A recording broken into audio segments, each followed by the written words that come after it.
Mr. Wonderful, thanks so much for your time. I'm going to start off with Larry Ellison has gained 89 billion in a single day. Is this the clearest sign yet that the AI infrastructure is the new oil? I think it is. I 2 years ago, AI was hype. And now the productivity enhancement across all 11 sectors of the economy has become evident and measurable. And so I don't care if you're in financial services or real estate, it doesn't matter. You're applying AI tools that have become very affordable, most of them cloud-based, subscription services of different kinds. And businesses are adopting them very, very rapidly. And of course, it's putting tremendous pressure on the demand for energy. That's the core, because we have to build these data centers. There's demand for 45 gigs of data centers in just North America and only 5 under construction. But, Oracle and the cloud-based services they have and the AI services that they're promising and actually have now are, no question, being adopted by their enterprise clients. And so the market's reflecting that in the price of the Oracle stock. That's exactly what happened. Elon Musk, he briefly lost his title as the world's richest man. Does this show how volatile extreme wealth is able to be in the age of AI? Obviously, yeah. I mean, I don't think Larry Ellison or Elon are hurting. They're going to be able to afford hamburgers tomorrow, that's for sure. I think that, picking the winners and losers and determining which companies are going to forge ahead is based on how much capacity for AI modeling they can bring to the market at any one time. And so it's a race. It's an absolutely huge race. I don't think there's just going to be one winner, whether it's Microsoft or Google or Oracle or X or OpenAI. I mean, there's so many players, but what's for sure, this is going to have more impact in terms of human productivity, enterprise productivity, profits, margin expansion, all of that, than the internet had in the early 90s. That's the way the market is treating it. This has tremendous impact in every aspect of how we live, how we fight wars, how we develop products, medicines. It doesn't matter. AI is involved in all of it. You have a lot of experience being around the ultra wealthy. How much is there involved in bragging rights? Are they going out of their way to try and be the richest man in the world? I don't think that's what's driving them. There's a fair amount of passion for winning at the AI race. And it's very interesting week to week to see which metric is measured in terms of who's ahead. And what is emerging pretty quickly is who can build more data centers faster. That's basically it. It's the capacity to compute, the ability to run models. Where can you get the energy for that? And that is sort of where the focus of the market is today. It's completely changed the real estate industry. The fastest fund flows now into any asset class of real estate is the development of data centers, which requires land permits, water, fiber, areas outside of flood zones, all kinds of very complex metrics in order to be able to build and permit and provide power for a gigawatt data center. And that's the minimum size. Only 18 months ago, they would consider 250 megawatts, but now it's a gigawatt or 2 or 3 or 4 or 5 that governments want, that companies want, that enterprise wants, that the DoD wants. You need massive computing power. And I keep harping back on this. That requires power and it requires development. And it's a renaissance in real estate for fund flows. The multiple billions coming into funds that are going to develop data centers is unprecedented. And turning to Tesla now, it's been struggling over the past year. Oracle is obviously, it's soaring. Is Elon Musk, is he still the face of tech dominance? Or is the AI booming, is it shifting that spotlight?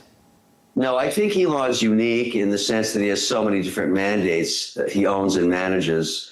Neuralink, Starlink, SpaceX, Tesla, new initiatives in robotics. Very few individuals have that much diversification and breadth. So when you buy Tesla, you're kind of betting on driverless taxis, robotic taxis, robots themselves, Tesla, the car company, the technology patents they have, the resolution in driving miles, all of that stuff. And the stock has been very volatile, let's face it. I mean, Elon also is a unusual character. he's like the modern Bruce Wayne. I mean, it's kind of interesting to watch him weigh in on things, and of course causes volatility to the Tesla stock. A lot of investors wish he wouldn't do that, but he's not going to change. And people that own the stock understand Elon is Elon, and that's it. And so I think where we're going into is a very interesting period now, where you're going to be betting on the future of Tesla, not necessarily this quarter's earnings. Is Tesla's $1 trillion pay package for Elon Musk a bold bet on the future, or is it a desperate move to keep him focused? It could be interpreted that way, but on the other hand, if they granted this package, if it was approved, I would be more prone to own Tesla stock, because the milestones he has to hit make shareholders 10 times more money than he gets. So it's a really interesting way to look at it. Yes, it's the largest pay package in history, but it would turn Tesla, if he hit any of these milestones, into the largest company on earth by a factor of 2, 3, 4, 5, 6 times. So he'd have to win in every single mandate, entirely, own 30, 40% of the autonomous taxi market, and a huge portion of space satellite business, and anything that Tesla's involved in terms of robotics and energy and battery forms. I mean, he has to win on everything to hit these targets. So why not give it to him? I'm in favor of this. Musk said he needs 25% control to lead Tesla into an AI-driven future. But should anyone have that much power in a public traded company? Well, I think that's for the board to decide and the shareholders themselves, and they can certainly vote on it. I wouldn't bet against Elon Musk on anything. It's clearly he's one of the few individuals that can hit these targets and has done it before. I remember 2018 when they proposed a pay package like this, people balked at it, thought it was ridiculous. He hit every target, every single one.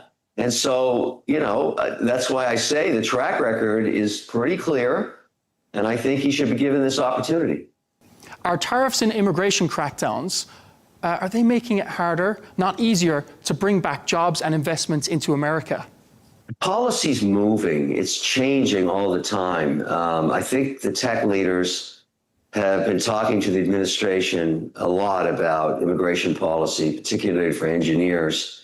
Obviously, Trump got elected. One of his primary mandates was to shut down the illegal flow of immigration in the cases where it was illegal, and he did that.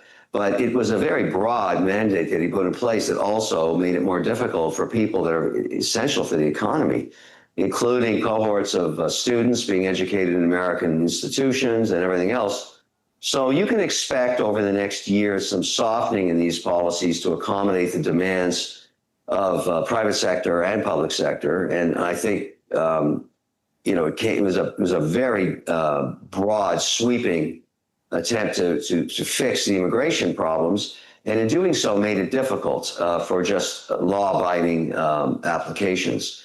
And that's really what people are talking about. So they're going to try and fix that, as they should, because it's important, whether it's in the ag space, farm workers. I mean, there's already been adjustments to those policies. You can't run a farm without people working on it. And many of these people have been legitimate taxpayers, although maybe their accreditation is not perfect, but they're certainly not criminals. And they're, this is a big challenge for the farmers.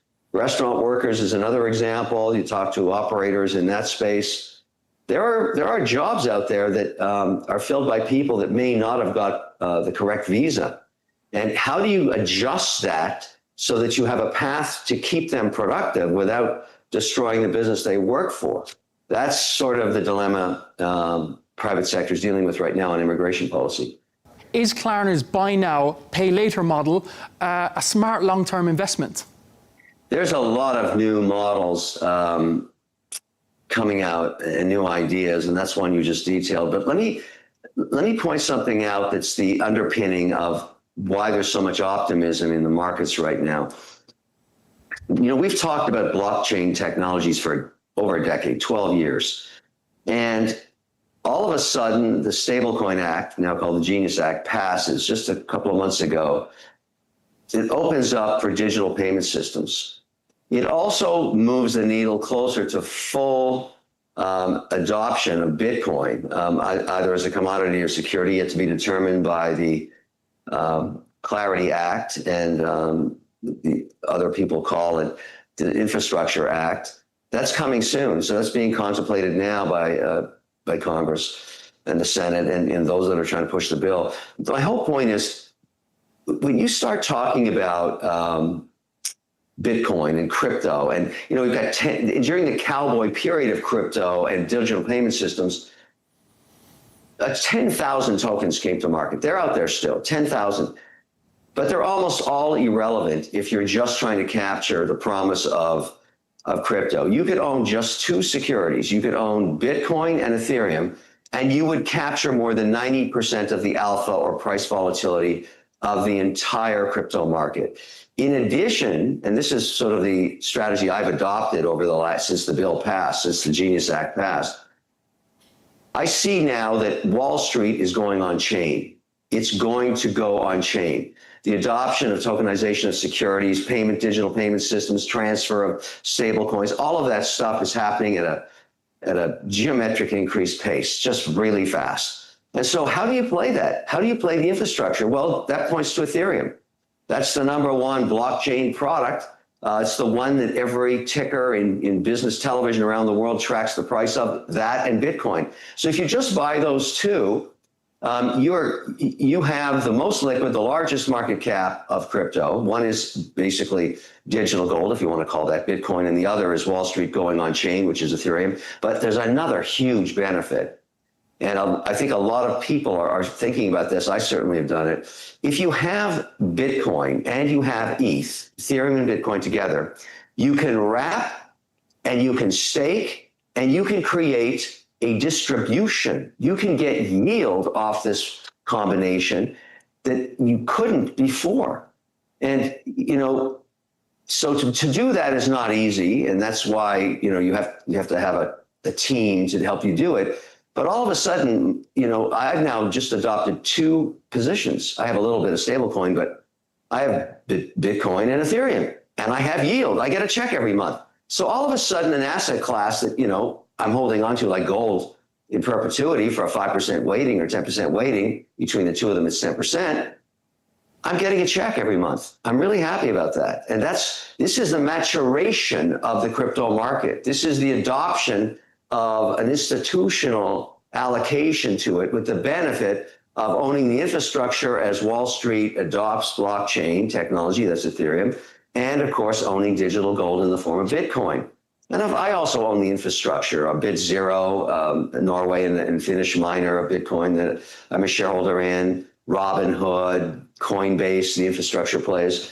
But in aggregate, you only really need to own two cryptos to enjoy the entire alpha of the entire crypto sector.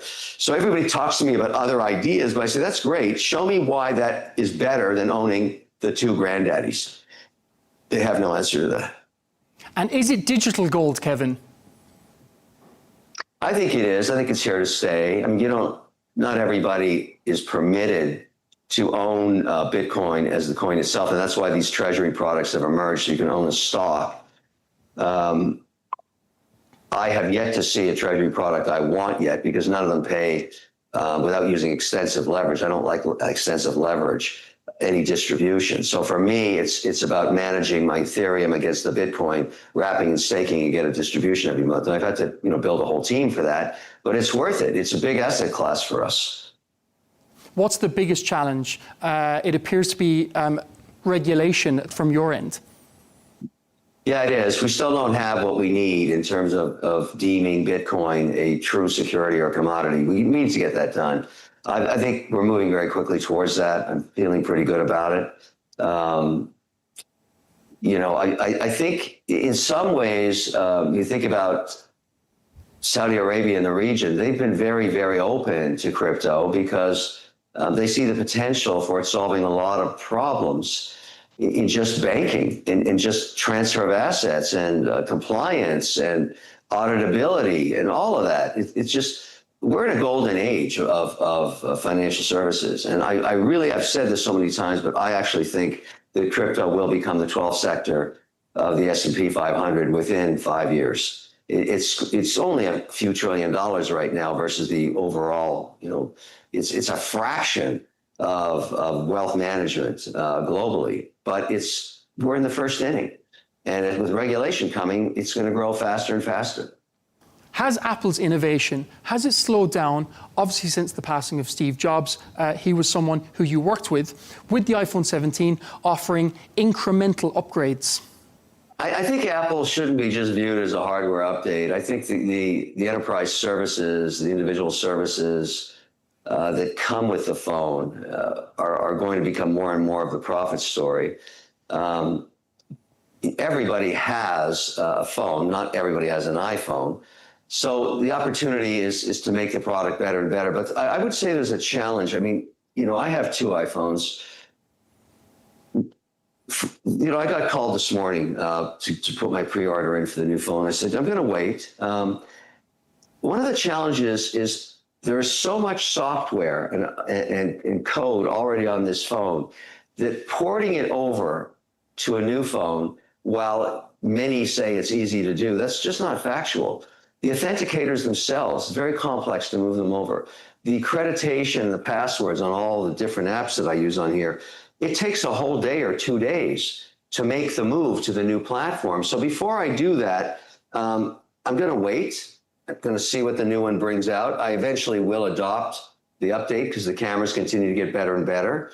But that's just one user talking. So you multiply that by millions. And I think my whole point about this is the adoption cycle is a slower move. Which is good and bad, but it kind of levels out earnings across multiple quarters for Apple as opposed to all in one quarter, which used to be in the early days. But I think that the adoption of AI is going to accelerate the adoption of faster speed hardware on the iPhone because you have to have it. You need really tremendous battery life and processing speed to make good use of AI. And that's probably the #1 motivation for me to move up. But having said that, I own Apple stock. It's been a holding I've had for a very long time. Counting Apple out is crazy. I mean, it's just such a massive enterprise. And they're very, very good at adopting features that others may bring to market first, but they have the platform to accelerate it and grow it. Just lastly, Kevin, always if we have Mr. Wonderful on the show, for the viewers who might not know, he has one of the finest watch collections in the world. What's on the wrist today, Kevin? Well, it's very rare that I can show you 2 piece uniques. Now, a piece unique means only one of them was made and only one of them will ever be made. And so a piece unique has a special status in watch collecting. This on my right is a Chanel boyfriend. It's a remarkable piece. There's only one of them. It's got Coco Chanel on it, saying it's Chanel time, just a whimsical kind of comic book look. But the dial itself was made in the FP Journe dial factory in Geneva. And according to the staff there, the most complicated dial they ever baked. It's enamel baked in ovens at 1200 degrees. They'll probably never do it again. And of course, when it went to auction, it sold for an extraordinary price. And I must say, I was not expecting it to go that high. There was a bidder in Singapore that was, absolutely determined to own it. But how much? Mindset piece unique. It was about $280,000. It was thought to go between 60 and 80. But this other buyer knew about the dial as I did. We were both Journe collectors. When I get my focus on a watch or a sports card for that matter, recently we paid $12.9 million for the piece unique Jordan Kobe dual logo man, another collectible. See, I like piece uniques, but this piece is extraordinary, and it was for charity. So I felt, it was a large price, but I'm happy it went to charity. Then this happened. I was over in Geneva. I mean, this story is remarkable. And I meet with the CEO of Chanel. And he says to me, we know you wear 2 watches, Kevin. What are you going to pair that Chanel, that one-of-a-kind piece unique you have? Because we know you only have 1 Chanel. I said, well, that is a dilemma. I only have 1 Chanel. And he said, let's fix that. And we did together a collaboration on a remarkable new piece unique. almost like a Pollock painting. This is Coco Chanel's nail polish poured over a dial and the bezel. You can feel it, and then baked in a proprietary manner. It's the only one on earth certified, except for the Heritage Museum of Chanel, to have a copy of it for posterity. If I may ask, Kevin, could you bring it up to the camera, please? Two-piece uniques made by Chanel. That is so rare, and I'm so honored to wear them. And I'm honored that a maison like Chanel, so legendary, and they know of my family's interest. My mother used to buy Chanel clothing. I'm a huge fan of Coco Chanel in the late 50s and what she brought as the first feminist, all of that, the heritage. But to have two-piece uniques, I mean, that's a dream for a collector, and I'm just honored. Thank you so much for sharing that with us, Kevin. It's always a pleasure to have you on the show. Thanks so much for your time. I'll get you a close-up. I'm going to go up to the camera so you can cut to these if you wish. Yes, absolutely. Wow, it's beautiful, incredible. And then this one. And I'll put them together. I've never seen a watch that looks like that. No, they are unique. Just as unique as yourself, Kevin. We really appreciate your time as ever. You got it. Thank you. Take care. Thanks so much. All the very best.